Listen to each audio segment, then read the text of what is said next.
Hello అండి, నమస్తే. నేను Harinmani. Welcome back to our channel Harinmani's kitchen. ఈరోజు బ్రొకోలీ ఫ్రై రెసిపీని మీతో షేర్ చేసుకుంటున్నానండి. దీనికోసం బ్రొకోలీ తీసుకున్నాను. ఈ బ్రొకోలీతో సూప్స్, సలాడ్స్ చేసుకుంటాం కదా, అలాగే కూరలు కూడా వండుకున్న చాలా టేస్టీగా ఉంటుంది.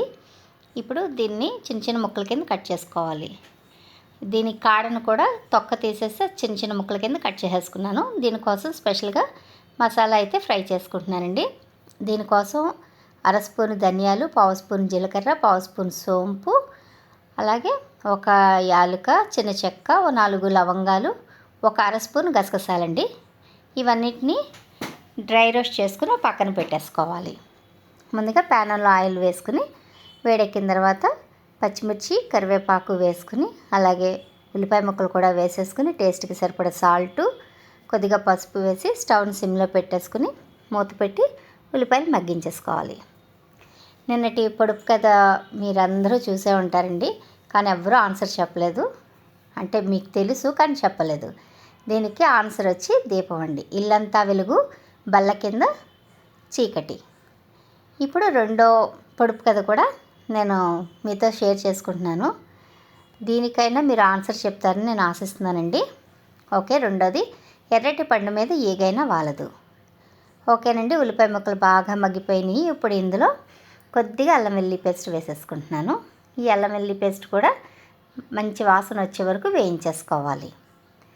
అలాగే కొద్దిగా కారం కూడా, అంటే కూరకు సరిపడ కారం కూడా వేసేసుకుని చక్కగా పచ్చివాసన పోయే వరకు వేయించేసుకోవాలండి. బ్రొకోలీ అయితే మాత్రం చాలా హెల్దీ అండి. క్యాన్సర్ పేషెంట్లకే కాదండి, హార్ట్కి కూడా చాలా మంచిదంట. ఓకేనండి. ఈ బ్రొకోలీని వేసేసుకుంటున్నాను. అలాగే కాడలు కట్ చేశానన్నాను కదా, అవి కూడా వేసేసుకుంటున్నానండి. పైన తొక్క ఉంటుంది, ఆ తొక్క తీసేసుకుంటే చక్కగా ఉడికిపోతాయి. ఓకే. వీటన్నింటినీ వేసేసుకున్నానండి. వేసేసుకుని బాగా కలిపేసుకుని స్టవ్ని సిమ్లో పెట్టేసి మూత పెట్టి బ్రొకోలీని బాగా మగ్గించేసుకోవాలి. ఓకేనండి. మూత పెట్టేస్తున్నాను. కొద్దిసేపు అయిన తర్వాత తీసి చూద్దాం. అంతలో మనం ఈ మసాలా కోసం వేయించుకున్నాం కదా, వీటిని పౌడర్ చేసి పక్కన పెట్టేసుకుంటున్నాను. ఓకేనండి. దీంట్లో ఉన్న వాటర్ మొత్తం అంతా ఎవాపరేట్ అయిపోయింది. ఇప్పుడు ఇందులో ముందుగా ఫ్రై చేసి పౌడర్ చేసుకున్న మసాలా మొత్తం వేసేసుకుంటున్నాను నేను. ఈ మసాలా వేయడం వల్ల కూర టేస్టే కాదండి, మంచి స్మెల్ కూడా వస్తుంది.